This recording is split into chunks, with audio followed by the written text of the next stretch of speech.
dengan tanggal 11 Maret 2025 kita bisa kembali hadir di Haflatul Mubarakah, tempat yang penuh keberkahan. Karenanya ada silaturahmi, menuntut ilmu, ibadah puasa dan ibadah sholat zuhur dan ibadah-ibadah lainnya yang mudah-mudahan seluruh rangkaian ibadah kita diterima oleh Allah SWT, sehingga kita termasuk orang-orang yang beruntung. Assalamualaikum warahmatullahi wabarakatuh. Kita Muhammad Sallallahu Alaihi Wasallam, keluarganya, sahabatnya, tabi'in sampai sekalian, yang mudah-mudahan senantiasa kita selalu bisa istiqomah dalam menjalankan ajarannya dan tentu meninggalkan larangannya, dan kita berharap agar kelak kita semuanya akan mendapatkan sahabat rumah. Amin ya Allah ya Rabbal Alamin. Alhamdulillah, sebelum kehadiran kita mulai, mari kita baca. Bismillahirrahmanirrahim. Assalamualaikum warahmatullahi wabarakatuh. Waalaikumsalam warahmatullahi wabarakatuh. Alhamdulillahilladzi hadana lihadza wa ma kunna linahtadiya laula an hadanallah. Asyhadu an la ilaha illallah wahdahu la syarika lah wa asyhadu anna sayyidana Muhammadan abduhu wa rasuluh la nabiyya ba'da. Allahumma salli wa sallim ala sayyidina Muhammadin wa ala alihi wa ashabihi ajma'in, amma ba'du.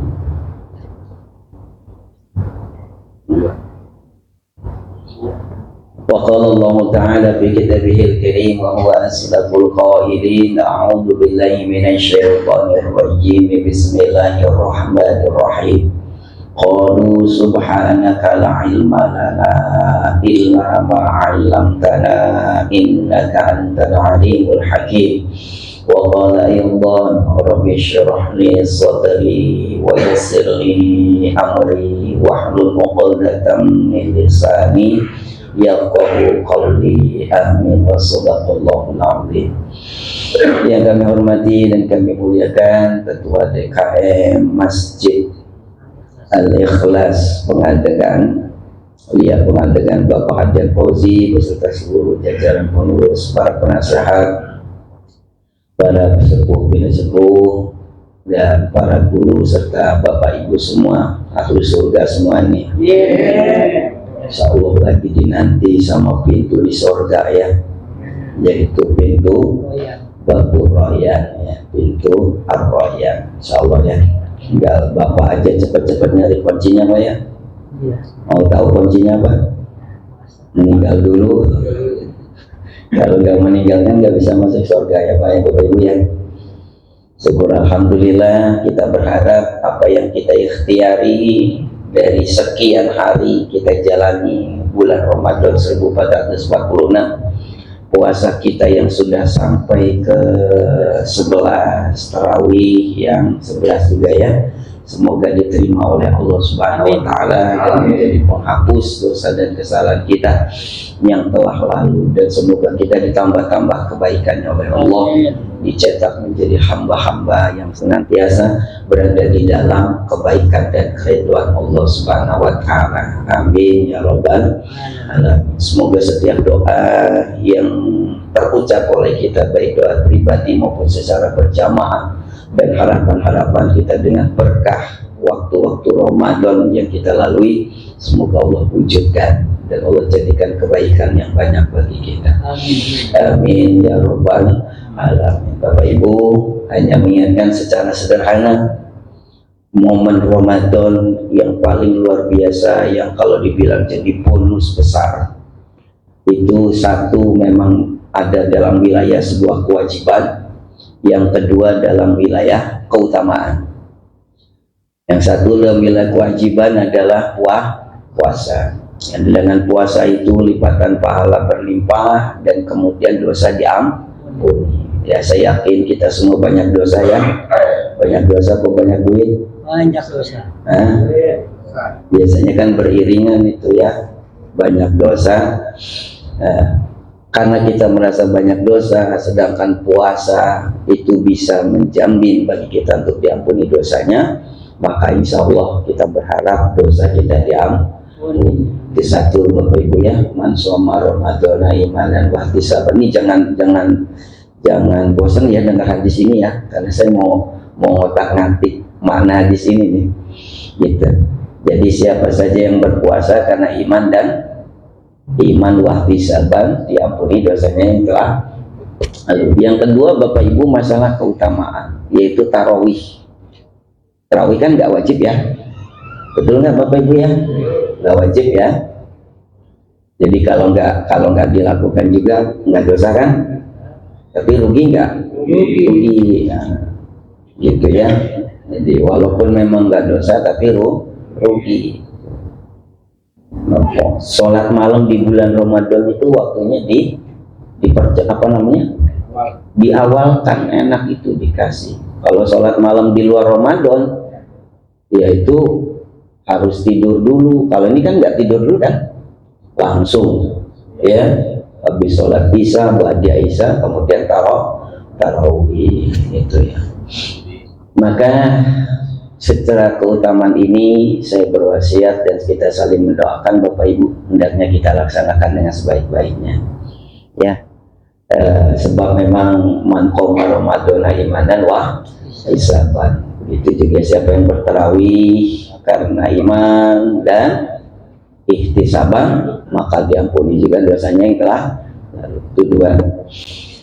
Terus yang masuk dalam wilayah keutamaan juga Bapak Ibu, ini menjadi mahkota besarnya kalau boleh dikatakan di bulan Ramadan adalah carilah dan tempuhlah, ikhtiarilah, dapatilah dengan keadaan diridhoi oleh Allah Subhanahu wa taala, yaitu Lailatul Qadar.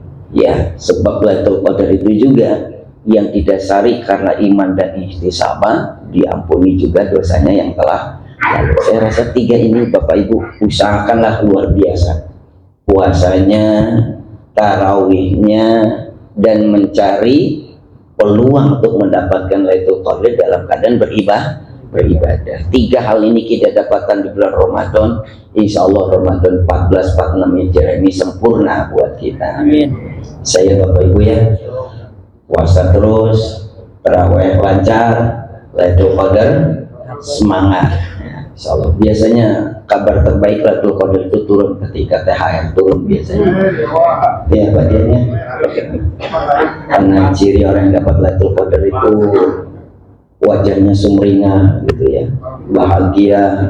Insya Allah biasanya beriringan THR turun, Lailatul Qadar turun. Jadi kalau pengen jamaah masjid Al-Ikhlas lihat pengadegan bisa dapat Lailatul Qadar semua, saya rasa THR-nya dipercepat kalau bisa.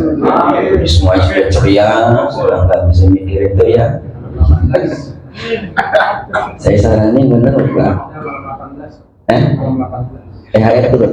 Itu berarti potensi Lailatul Qadar untuk jamaah masjid ya bisa dikatakan 99% ya. Iya. Lailatul Qadar itu emang harus dengan ceria. Kalau nggak ceria kan masih mikir sana mikir sini, itikaf. Jangan kan itikaf kan buyang di rumah sama istri minta apa kan, tapi kalau udah punya duit istri sumpel bisa itikaf. Jadi kan ya. Tapi kalau istri kepengenan belum mau itikaf, main itikaf. Gitu kan? Tapi kalau kita sudah pegang duit ya, kemudian anak sudah dibeliin baju, istri sudah disumpel tuh buat beli apa, sumpel. Itu enak kita itu Pak, baca Qurannya di masjid enak gitu kan ya. Tapi kalau misalnya masih ya gimana gitu ya, baru baca Quran sedikit, telepon bapak lo mana, apain lo baca Quran terus, baju gua dipikirin, nggak enak juga terang gitu ya Pak ya. Alhamdulillah kabar dari Pak Jasti tanggal 18 ya. Luar biasa itu sesuai dengan apa namanya 18 tapi koperasi. Oh berarti ada tanda bintangnya itu. Oh operasi biasa barangnya. Karena kan Lailatul Qadar kan potensinya di 10 hari terakhir. Sekarang kan alhamdulillah tanggal 1 Maret 1 Ramadan.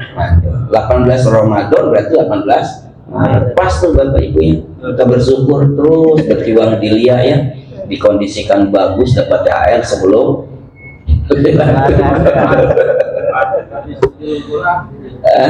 habis nuzulul Quran. Karena tadi saya diundang Pak di mau acara di Dukcapil Jakarta Utara memperingati nuzul Quran, yaitu judulnya serem tuh, mengingat kematian supaya bisa melayani masyarakat dengan maksimal. Berarti kalau kita melihat Quran tuh lihatnya mati aja gitu. Kalau nuzul Quran mengingat kematian ya. Ya lanjut. Jadi saya Bapak Ibu sederhana saja, ikhtiarilah puasa kita dengan sebaik-baiknya.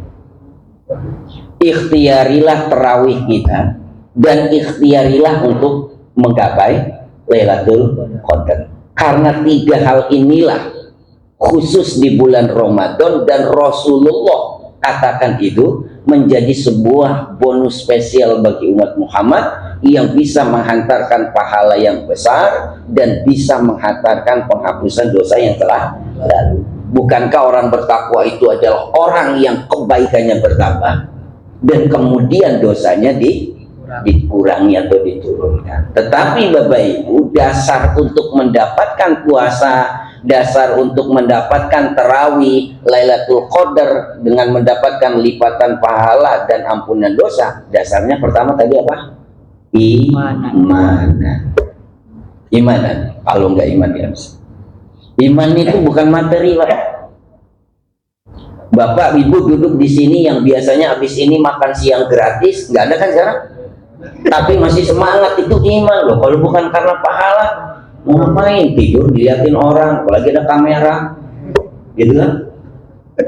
Kalau bukan karena iman, bukan karena makan siang gratis ya, mungkin kita duduk sini nyari tempat yang nyempil, mojok tidur enak kan begitu. Kalau alasan sudah terlambat ya biasa Pak, ke belakang dulu habis tidur gitu. Tapi karena iman Bapak Ibu alhamdulillah bisa terus duduk di sini. Dan saya ingatkan Bapak Ibu ya, setiap kajian di masjid, apapun kegiatan masjid, langsung nawaitul i'tikaf sunatan lillahi ta'ala, atau saya niat i'tikaf. Jadi perbanyak i'tikaf di waktu mana-mana kita berada di masjid-masjid Allah Subhanahu wa taala untuk nambah spesial ibadah kita di bulan Ramadan ya. Soal semuanya i'tikaf nih ya. Ya. Jadi dasarnya iman, dan iman itu bukan materi. Apakah kita terasa tersemangati karena ampunan Allah itu bukan karena iman? Karena iman. Kalau bukan karena iman, emang kita pernah lihat Pak, Bapak Ibu dosa kita? Enggak kan? Atau kita pernah lihat nggak pahala Ramadan itu segede apa? Atau pernah nggak kita melihat pahala tarawih itu seindah apa? Nggak pernah lihat kan? Tapi kenapa Bapak Ibu tarawih? Kenapa Bapak Ibu puasa? Iman. Dan iman itu bukan fisik. Ya, iman itu bukan fisik. Saya katakan Bapak Ibu, kalau iman itu fisik, kita yang rugi. Contoh, man qara'a harfan min kitabillah falahu hasanatun. Siapa saja yang membaca satu huruf dari kitab Allah, maka baginya satu kebaikan, dan satu kebaikan itu dilipat gandakan menjadi 10. Tersemangati kita. Apa yang membuat semangat kita, Pak? Pengen dapat pahala kan? Agar dapat pahala, kemudian nanti semoga amal kita itu ditimbang lebih berat daripada amal keburukannya. Kan bagi orang yang beriman kan? Karena bagi orang yang tidak beriman, nggak mungkin lah dia mau baca Quran, kecuali misalnya Bapak Ibu nih, siapa yang membaca Al-Quran satu huruf dapat 1000, ya dapat 1000, dan satu huruf 1000 itu dilipat gandakan jadi 10, jadi 10.000. Satu huruf 10.000. Ini saya coba menggambarkan, kalau apa namanya, kita beribadah itu bukan dasar iman, rugi kita. Kalau pahala itu bukan dasar iman, rugi kita. Kalau pahala keimanan itu berupa fisik, rugi kita. Coba, misalnya Bapak Ibu baca Quran, Bismillahirrahmanirrahim. Kalau satu huruf 10.000 udah dapat berapa tuh? 19 kali 10 berapa? 190. Oh, tambah tuh Al-Fatihah dihabisin berapa huruf tuh? Nah, bingung saya juga, lupa. Hah? Luar biasa nih, kayaknya muridnya Ustaz Adi Hidayat sampai tahu dia titik komanya. Pak Arifin berapa Pak Arifin? 119. Kalau kayak sekali 10.000 ya. Mohon maaf nih, ini bukan bercanda ya, kita coba nih, anggap 190, berapa? 119 kali 10 berapa? 1 juta 900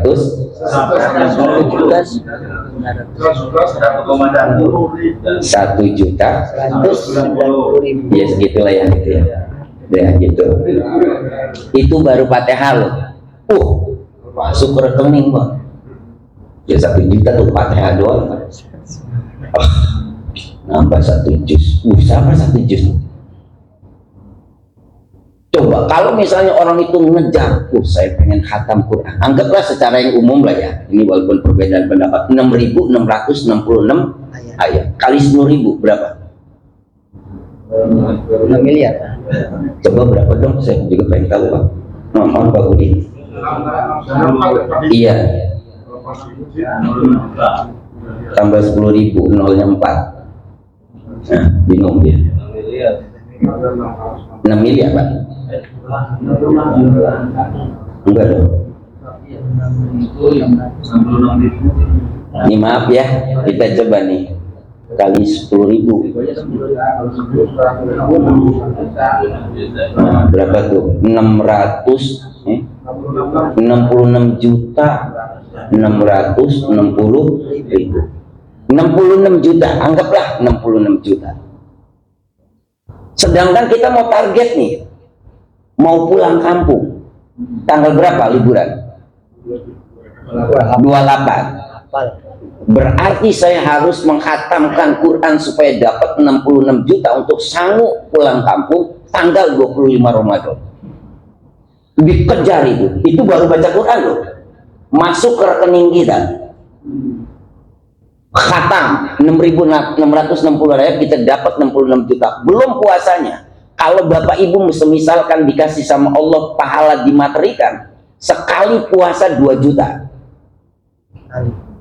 Berapa sebulan? 60 juta. Terawih, sekali terawih 500.000. Saya rasa penuh masjid tiap malam. Misal lo misal ya kan gitu dapat langsung ke rekening peng gitu rekening. Ya. Bank Langit Syariah. Pas turun semua tuh. Coba puasa 30 hari kali 2 juta, 60 juta. Kemudian hatam Quran di tanggal 25, 66 juta, 126 juta. Terawihnya 500.000 kali sebulan berapa? 15 juta. Berapa tuh? Udah banyak ya. Tapi pas malam tanggal 25 habis terawih yang ke-24, habis puasa yang ke-24, terawih yang ke-25, ngejar hatam sampai terakhir malam itu. Jam 12 malam, innalillahi wa inna ilaihi. Mau kemana dulu? Buat apa tuh Pak? Yang kita terima di rekening kita. Tuh. Kalau ibadah itu dasarnya iman, dan iman itu adalah bukan fisik, dan kalau iman itu difisikkan semua, kita yang rugi. Buat apa kita dapat duit sekian puluh juta itu? Ya kan? Bisa kita nikmatin nggak? Setelah orang bilang innalillahi wa inna ilaihi telah berpulang ke rahmatullah bulan, padahal di rekeningnya Bank Langit Syariah sudah turun 150 juta. Itu bukan hanya pulang kampung, itu ke Singapura udah pulang balik bisa. Ya kan Pak? Tapi karena iman, maka wajar Bapak Ibu. Hatim Al-Asom pernah bilang seluruh manusia itu mempunyai sesuatu yang dicintai. Istri yang dicintai, harta yang dicintai, mobil yang dicintai, jabatan yang dicintai. Tapi faktanya ketika dia masuk kuburan, nggak ada yang bisa bareng kok. Betul nggak? Halo? saking menikmati Ramadan ngantuk semua apa menjalani hadis yang dipermasalahkan itu nomuso ini betul bapak sih wajar. Memang enak-enak tidur tuh, enaknya tidur orang puasa sama waktu Jumatan. Cuma saya rasa ibu-ibu nggak pernah menikmati tidurnya waktu Jumatan.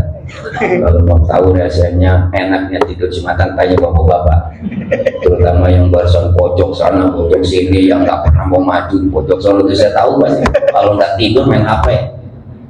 Jangan niat kan di khotib kan melihat semua ya Pak ya, tahu yang ngantuk bagian mana gitu kan, gitu ya. Ada yang main HP, tahu kan semua ya. Kalau di depan kan paling pura-pura malu, munduk-munduk gitu. Padahal makan munduk ngantuk gitu. Lanjutnya Bapak Ibu ya, dasarnya iman.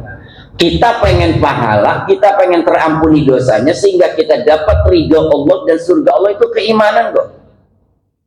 Kalau keimanan dan semua janji-janji Allah terhadap hal iman kemudian divisikan, kita yang rugi kayak tadi. Siapa yang begini dapat ini, misalnya begitu, langsung cash dikasih di dunia, rugi kita. Kayak tadi aja, udah dapat sekian ratus juta, kemudian wafat. Apa dia dapat di situ? Maka benar kata Hatim, semua orang punya yang disukai dan dicintai, tapi faktanya ketika dia masuk ke dalam kubur, orang-orang atau sesuatu yang dicintai tidak akan bersama dia. Maka kemudian dia mengatakan, maka aku lebih mencintai sesuatu yang akan bersamaku sampai ke alam kubur, yaitu apa? Amal solih. Dasarnya kalau bukan karena dasarnya iman, siang kayak begini, enak bapak di kantor Pak, yang ojol itu berat itu ya. Apalagi sekarang mohon maaf Pak gitu ya, orang merokok di tengah jalan, nggak zaman waktu saya kasih kecil Pak, masih malu-malu orang Pak merokok tengah jalan Pak. Sekarang itu apa nuansanya, orang yang nggak puasa itu perlu dihormati. Kalau zamannya saya masih kecil, saya ngerasain lah bapak-bapak lah, itu yang puasa yang harus lebih dihormati, ya kan? Ada nggak kabar di TV disorot orang yang berpuasa begini, orang yang apa namanya, yang nggak puasa kemudian mengganggu orang yang puasa? Ada nggak Pak? Yang ada kan orang yang puasa ngeganggu orang yang, betul nggak? Maka saya suka lihat kalau pas udah jalan keluar, ya Allah, orang udah ngerokok gitu ya, kayak nggak tahu malu, padahal itu keimanan ya. Puasa berkata, ya Allah, orang ini dia tidak mau makan dan tidak minum karena aku ya Allah, kasih dia syafaat, sebab keimanan kita. Jadi teruslah pacu keimanan kita, jadid imanakum ya. Nah, iman itu cirinya bertambah dan cirinya makin semangat. Cirinya dengan apa Bapak Ibu?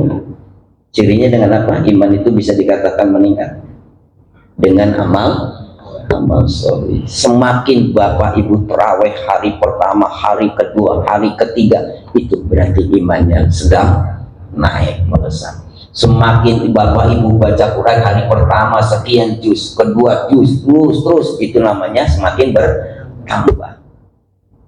Karena pahala Al-Quran gak kelihatan di rekening kita. Yang ada adalah rasa kita mendapatkan pahala yang besar dari Allah, dan Allah innallaha la yukhliful mi'ad, nggak pernah bakal menyalahi janjinya, dan kita terasa nikmat ketika kita baca Al-Quran. Itu namanya keimanan. Jadi dasar pertama adalah iman. Akan terus perbagus dan tingkatkan keimanan dengan cara apa tadi Pak, Bapak Ibu?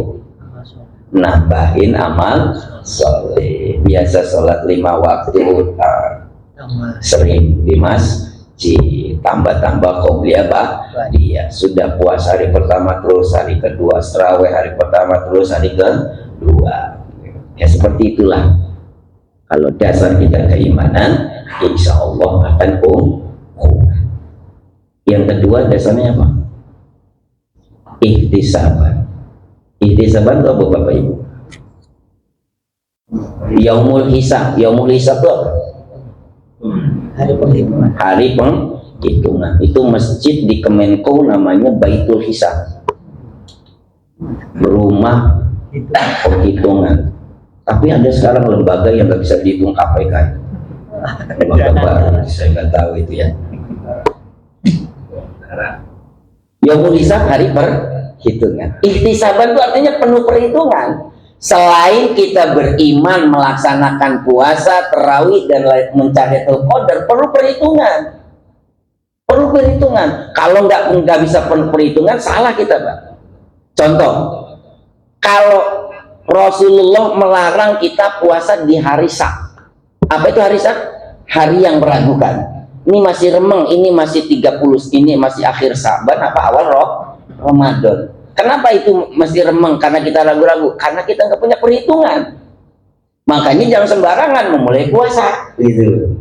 Harus ada perhitungan. Begitu juga nanti akhir Ramadan juga harus jangan sampai ragu. Harus yakin. Itu namanya perhitungan. Oh iya, saya sudah masuk malam pertama. Saya terus malam kedua. Terus itu namanya kita menghitung. Saya diprotes. Oh Ustaz, ngapain sih ngitung-ngitung Ramadan? Kalau nggak ngitung-ngitung Ramadan kebablasan. Atau kita nggak ngitung-ngitung Ramadan, kita nggak tahu ini malam ganjil di akhir Ramadan, rugi. Ngitung supaya tahu, oh malam ke-21 serius gitu kan, malam ke-23 lebih serius, kayak gitu. Kalau Bapak Ibu nggak ngitung-ngitung, rugi, Pak. Maka dasarnya tadi imanan ihtisaban. Betul kan? Puasa itu ihtisaban. Saya kira Pak, Bapak Ibu, puasa itu, ya saya contoh satu ibadah aja ya, bisa dikembangin ke ibadah. Puasa itu kan ihtisaban dengan 3 hal. Perhitungan dengan ilmunya, perhitungan dengan raihan amalnya, perhitungan dengan sesuatu yang mengurangi amalnya. Yang pertama perhitungan, ngitung-ngitung jangan puasa kita jebol. Itu kan ngitung-ngitung, Pak. Dari dari subuh sampai maghrib kita berhitung, jangan sampai puasa kita jebol. Itu namanya kita berhitung. Yang kedua, kita berhitung bagaimana caranya supaya puasa ini bisa selain pahalanya dapat, tapi juga pahala yang lain dapat. Berhitung kita isi dari subuh sampai maghrib dengan baca Quran, aktivitas yang lain, bekerja secara jujur ya, bersedekah, banyak nolong orang. Itu namanya kita berhitung-hitung. Ya kan? Halo Bapak Ibu. Halo. Bapak Ibu. Halo. Harus berhitung ya. Berhitung ini bulan udah tanggal berapa ini? 11. Berarti 18 dikurangi 11 berapa hari lagi itu? Nah, itu harus dihitung-hitung. Jadi protes ngapa Ustaz perhitungan? Iyalah, orang Allah sendiri yang ngasih hitungan kok. Sholat jamaah berapa? 27 gitu kan? Pahala sodako berapa? 700. Begitu kan Pak? Umur kita ada hitungan nggak? Ada 60 sampai 70 hitungan. Makanya kita ngitung nih, sudah hari pertama sudah sebanyak apa baca Quran yang kita baca. Ngitung nih sudah apakah kita terampuni dosanya dengan puasa dan tarawih kita. Itu namanya ngitung. Jadi puasa perlu perhitungan selain iman. Berhitung supaya tidak jebol, berhitung supaya nambah-nambah pahala. Bapak Ibu, perbuatan yang paling gak enak di dunia apa? Menunggu. Betul? Perbuatan yang paling bikin bete, bosen itu penuh. Kalau zamannya sekarang nunggu masih enak, bisa main apa namanya? Bisa main HP ya, apalagi kalau ketemu grupnya main nobar, wah jedar gitu kan, nggak kerasa tuh. Kalau zamannya kita waktu kecil ya pagiannya ngalamin ya gamebot yang punya duit, yang nggak punya duit palingnya itu yang dalamnya ada air itu, ya kan.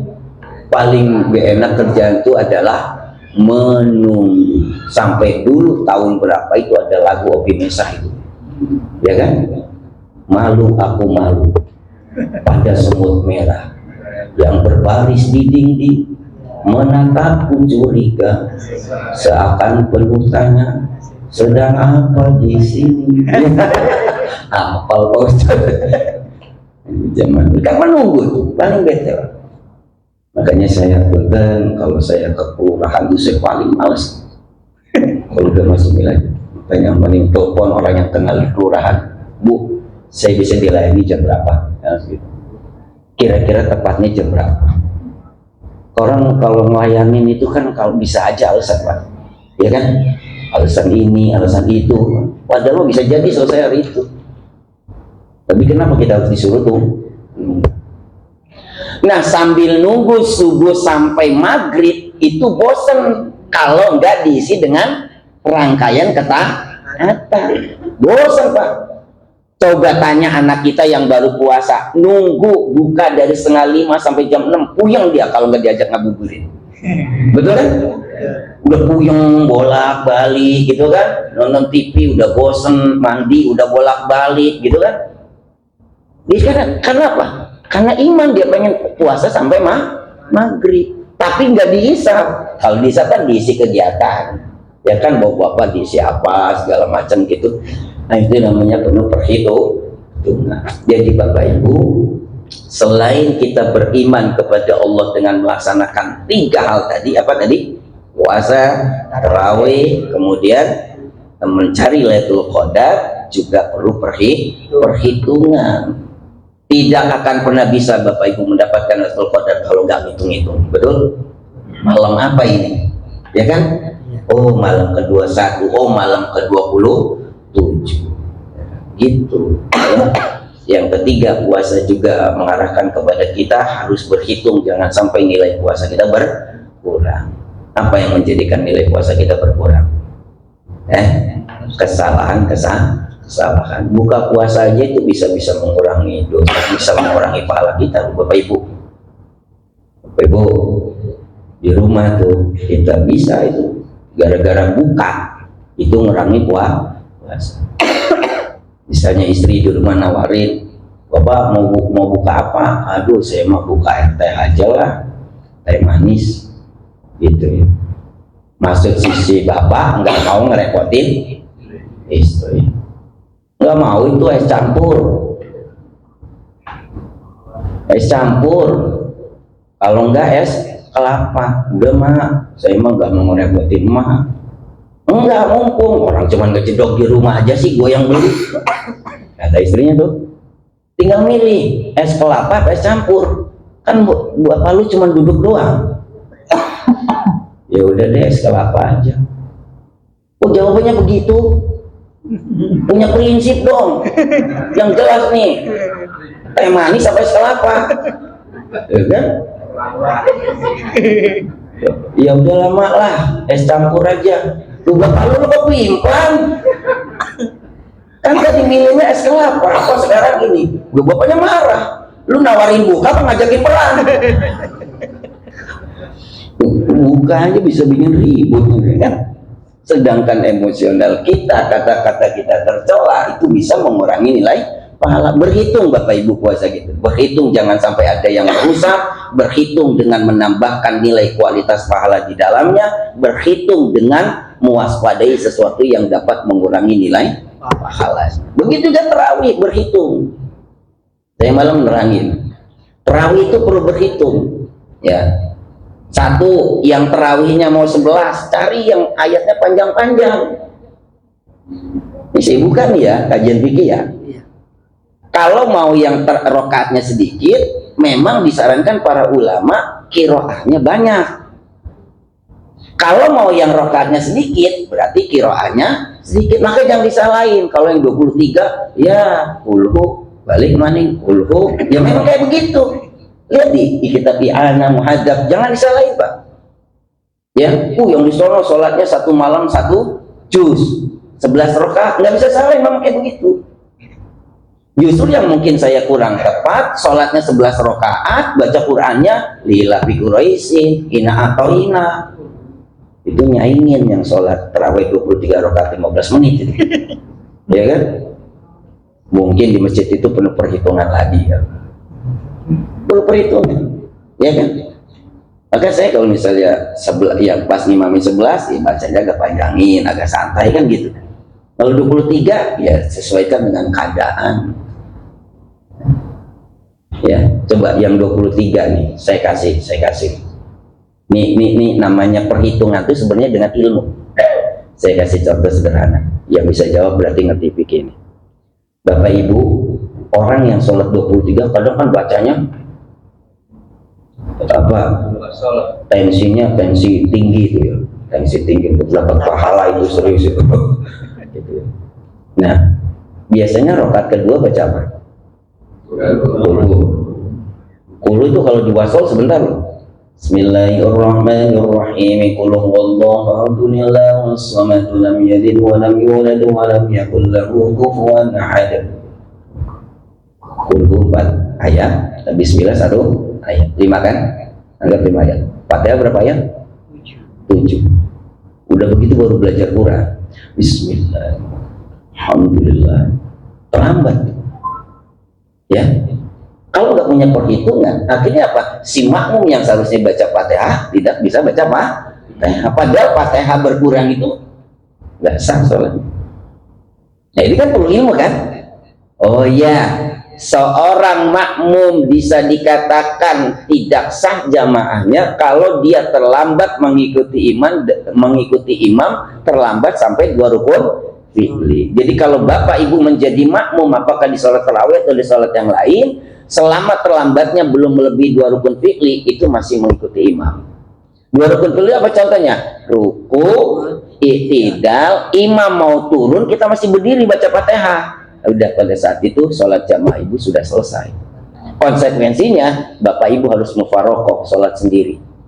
Kalau udah nggak bisa ngikutin imam, bahasanya sudah kena blacklist, nggak bisa lagi masuk ente ke dalam wilayah jamaah ini karena sudah menyalahi prosedural gitu ya. Ruku kan rukun pilih kan, habis ruku tidak rukun pilih kan, udah 2 kan. Nah maka ketika imam mau turun kita masih asik baca Fatihah, pada saat itu makmum resikonya harus keluar dari jamaah gitu.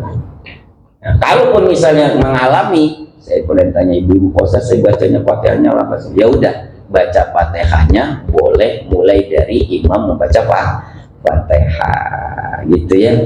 Nah, setelah itu ingat semua mendengarkan bacaan imam. Itu namanya perlu perhitungan. Saya rasa gitu Bapak Ibu ya. Selain punya keimanan, kita berhitung umur kita sekarang udah berapa.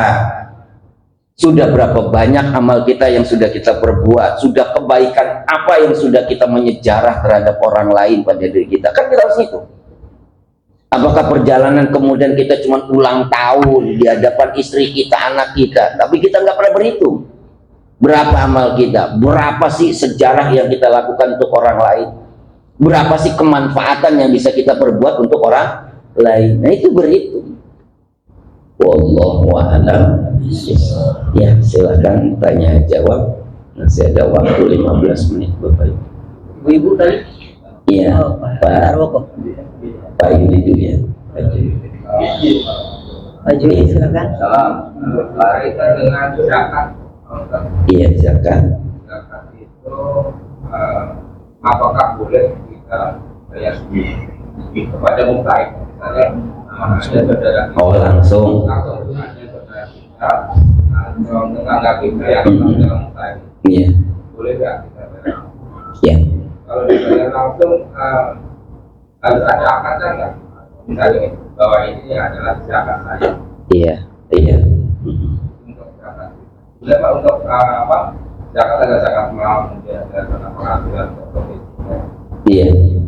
Kalau misalnya cukup waktunya bisa. Oh, yes. Karena misalnya kalau zakat mal nisabnya berapa? Oh iya. Kalau zakat penghasilan kapan dibayarnya? Itu nggak ambil misalnya kalau bisa dicicil. Iya. Ya, terima kasih Pak Yudi. Pertanyaan pertama, bolehkah kita membayar zakat secara pribadi langsung kepada mustahik? Itu malah yang lebih utama. Adanya amil itu untuk mempermudah kita dan memprogram penyebaran, gitu ya. Amil itu tugasnya selain menerima, kemudian untuk konsultasi tentang masalah zakat, juga untuk menyalurkan supaya itu merata. Itu keberadaan amil. Tapi sebenarnya yang pertama kali adalah ngasih sendiri.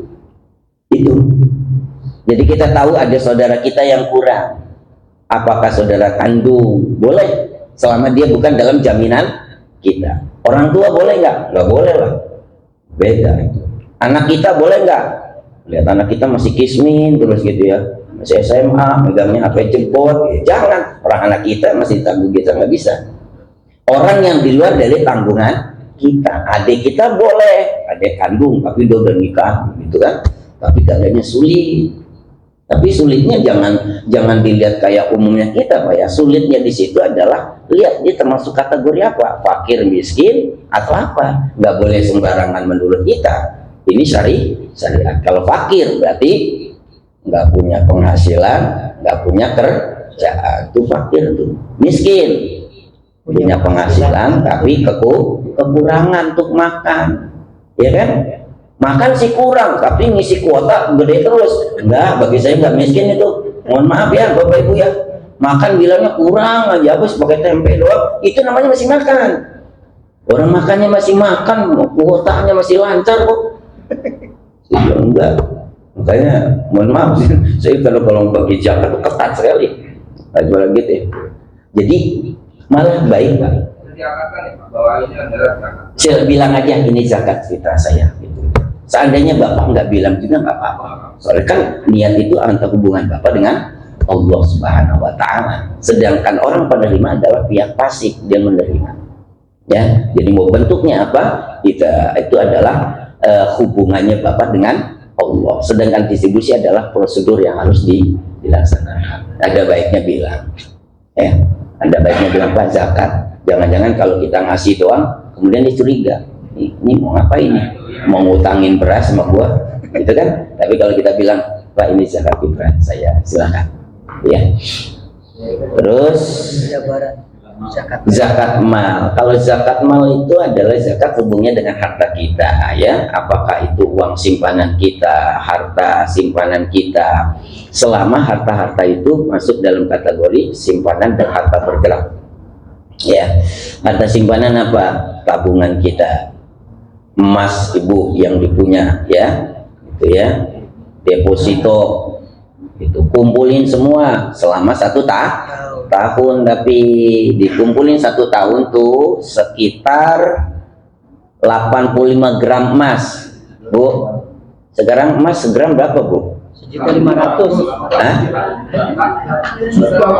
1.600.000 kali 85. Enggak, contoh kali Pi. Siapa tahu di sini yang punya loh. 1.600.000 kali 85. 100. Nah, kalau Bapak Ibu udah punya duit 136 juta. Kumpulan nih, deposito, tabungan, gitu kan ya. Utang di orang masih ada tuh. Kalau dikumpulin segitu tuh. Ini saya ngasih yang umum aja ya. Tapi nggak langsung dibayar, nunggu sampai 1 tahun. Namanya orang kaya itu orang yang duitnya ngendek. Itu orang kaya. Kayak Sultan itu loh, udah bingung mau buang kemana ini, akhirnya beli bola. Orang kaya. Orang kaya itu duitnya ngendek. Setahun proses ke arah setahun, kemudian 136 juta itu berkurang 6 juta, tetap aja Bapak Ibu nggak bayar zakat. Jadi tunggu sampai 1 tahun baru dikeluarkan 2,5%. Kalau zakat profesi, mohon maaf sebenarnya saya kurang sepakat.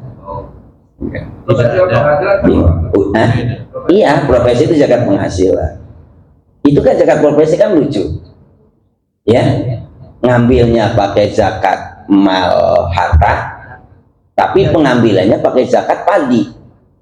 Yaumah hasodi kan, ketika gaji langsung dipotong. Gitu. Maka bagi saya sering mengatakan Udah nggak usah bilang zakat, sedekah wajib aja lagi. Mengikhtiari sedekah, artinya ada nilai real kita berbagi, ya. Walaupun di sementara pendapat para ulama seperti seperti Syekh Yusuf Qaradawi itu ada mengatakan zakat termasuk dari Basnas untuk menggalakkan kaum muslimin bisa berbagi. Jadi silakan kalau mau bapak melaksanakan zakat profesi, zakat penghasilan itu silakan, ya. Pasti dipotongnya 2,5% ya. Setahu saya 2,5%, nggak bakal lebih dari itu. Kalau yang benernya kan gaji kita berapa nih sebulan?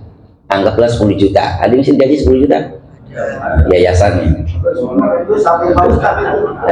Oh, Pak Budi. 10 juta. 10 juta. Oh, belum nyampe juga ya? Belum nyampe nisab itu. Gaji Bapak 10 juta kali 12 berapa? Baru 1 bulan 120 kan? Belum sampai 136. Anggaplah gajinya 20 juta. Nah, siapa Pak Rikin? 20 kali 12 240. Tapi yang jadi pertanyaan 20 juta ketika terima sebulan itu emang nggak kepake buat kebutuhan makan kan? Nah, yang benar itu lebihnya 20 juta, lebihnya 5 juta.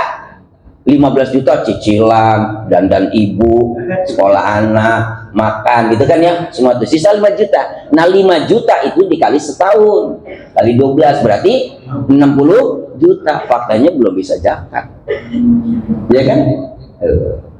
Udah, kalaupun ada di situ di institusi kita ada aturan seperti itu, jalanin aja sebagai bentuk. Saya lebih mengatakan itu sedekah yang kita usahakan, belum batas yang paling sahih itu dikatakan zakat. Walaupun ada sementara para ulama yang patut kita hormati pendapatnya itu termasuk wajib. Karena kenapa? Karena dinilai ada sebagian profesi yang bisa menghasilkan. Profesi ustadz itu gede loh. Apalagi yang kemarin ngituin ST itu kan sekali konser 75 juta loh, ya kan? Kalau saya mah ketaker berapa tahun segitu-gitu aja loh. Channel sendiri.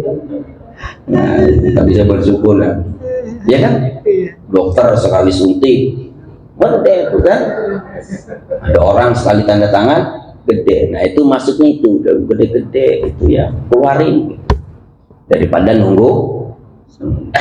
Nah, kalau misalnya dia nunggu duit banyak poya-poya ya nggak ngumpul-ngumpul duit kan. Wallahualam. Sedikit kita coba ya. Jadi saya tekanin, zakat mal itu satu simpanan kita dan harta bergerak kita. Mobil bergerak nggak? Hah? Bergerak secara fisik. Tapi kalau harta bergerak artinya mobilnya disewain.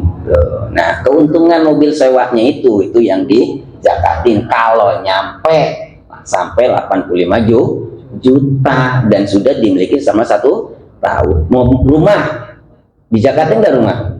Kalau disewa. Kalau dikontrakan dan nilai duit yang didapat dari kontrakan terkumpul sampai 85 gram emas dan sudah dimiliki 1 tahun. Bukan nilai rumah.